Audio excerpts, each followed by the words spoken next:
Hello, everyone. This is Sincere of Sincere's channel, and welcome once again. This is part 2 of my language learning series in a nutshell. This segment is called Basic Ways and Methods to Study a Foreign Language. So let's begin. One of the great adventures that you can embark on is learning a new language. Your learning adventure will move through many peaks and valleys and standstills. See it as an expedition over various terrain, which is quite natural in such an endeavor. Here I am going to talk about some basic methods you can use in studying a new language. Learning a new language is a process which is similar to constructing a building. Putting up a building goes through many stages, which is also the case when applying oneself to learning a foreign language. You must start with the foundation, learning a new alphabet if need be, common basic words, sentences and phrases, and initially a cursory and later more detailed understanding of the grammar. As in constructing a building and learning a language, you must bring in more materials and knowledge and keep building and reinforcing in order to move towards proficiency.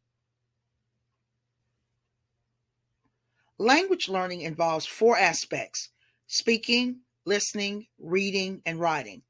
Of the 3, the average learner focuses on speaking, listening, and reading primarily, whereas writing is secondary. However, being proficient in all 4 is a plus.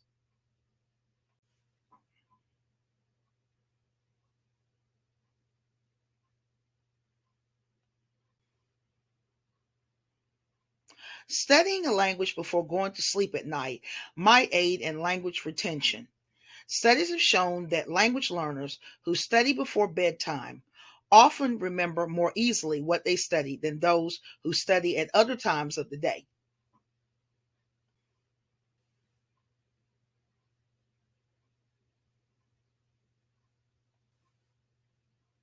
Japanese, Russian, Greek, and Arabic are some of the languages that do not use the Latin script as used in English and all Western European languages.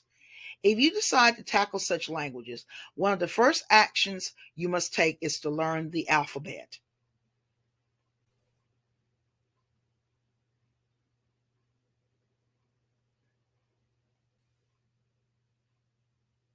Yes, studying grammar can become painfully boring for some, but developing a basic understanding of the grammar of your target language is very important. Over time, you can go back, review, relearn, and tighten up your grammar. With patience and persistence, gradually errors will disappear.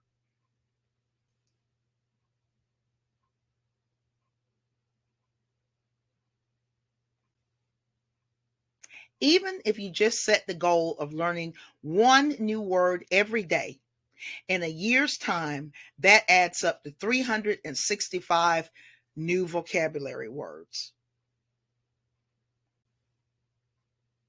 However, when you learn new vocabulary, don't just memorize words in an isolated manner, but try to put them in a simple sentence.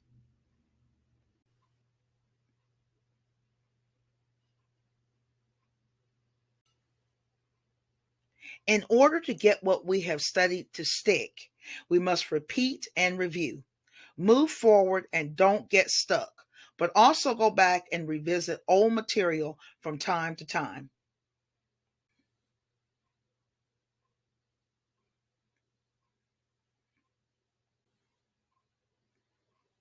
Instead of using a standard spiral notebook, get a composition book with a fancy cover or a journal, something pleasing to the eye, and take notes of what you are learning or need to remember. Writing in something that appeals to your taste and using your favorite pen can be motivating. Also, instead of just writing, if you like to doodle or draw, add drawings or even stick figures to your notebooks if you don't have artistic talents. It might help you remember. Make it fun. You can also use mind maps to help you study a foreign language. Mind maps are diagrams that are used in note taking and brainstorming to help organize one's thoughts or recall material. Making your notes colorful, creative, and fun makes learning more inviting and ends the monotony of just general note taking.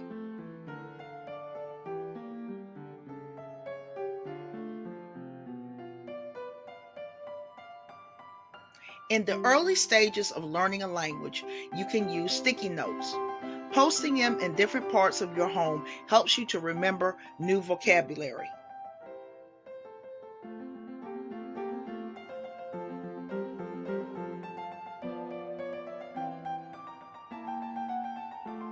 You can make or buy flashcards to build your vocabulary. There are websites where you can print out flashcards. As I stated previously, don't just learn a bunch of isolated words. Learn whole sentences and try to make short sentences with new words you have recently learned.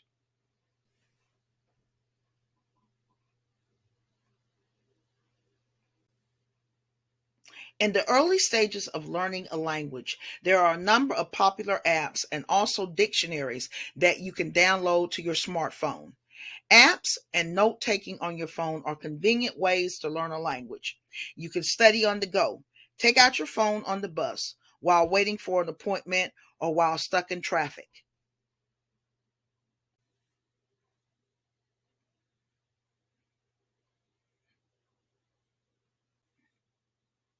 Reading is very important in learning a new language. If you are a beginner, a good resource to use is children's books. Some years back, when I was teaching in my hometown, a child from a Spanish speaking country in Central America told me that he shares the books that he checked out at the school library with his parents. They would read the books in order to learn English. Audiobooks have become very popular with some book lovers. Listening to audiobooks can help you develop your listening skills.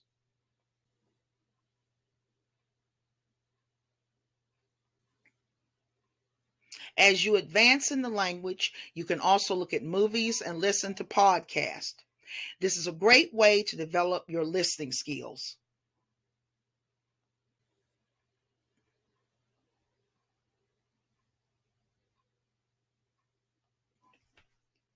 If there is a university near you that has international students, contact the International Student Union or Association to find out if you can be connected to a student who would be willing to tutor you or do a language exchange. Some learners thrive better if they can interact with another person, whether face to face or virtually.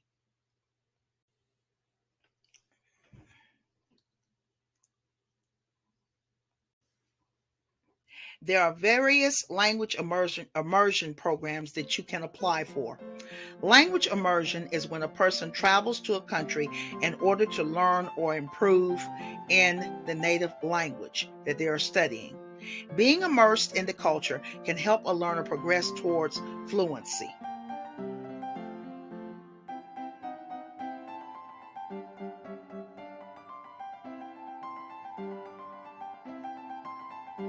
Nowadays, you rarely hear about the love of learning or learning for learning's sake.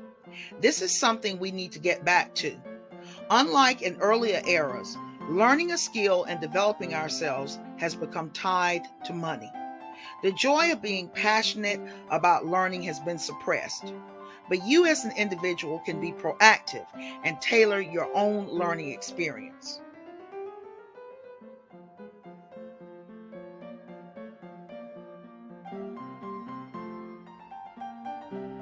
Without a doubt, language learning can be stressful, especially if you are facing some sort of deadline, an examination, or promotion. Try not to allow it to overwhelm you. If you need to take a break from learning, do so, because when the mind is overloaded and under duress, you are on the path to being burned out. If you have become nervous after weeks or months of study, step back and take a break. By all means, a break of a week or even a month can refresh and clear your mind. You can always pick up where you left off. Get plenty of rest. Adequate sleep helps to rejuvenate the mind. The mind needs to be trained to be disciplined. With rest and discipline, the mind can attain so much. So here I come to the end. In part 3, the final part of this series, I will show and talk about some examples of materials and resources that you can use when studying a foreign language. So thanks for watching. I hope you enjoyed this video and learned something new. This is Sincere. Until next time.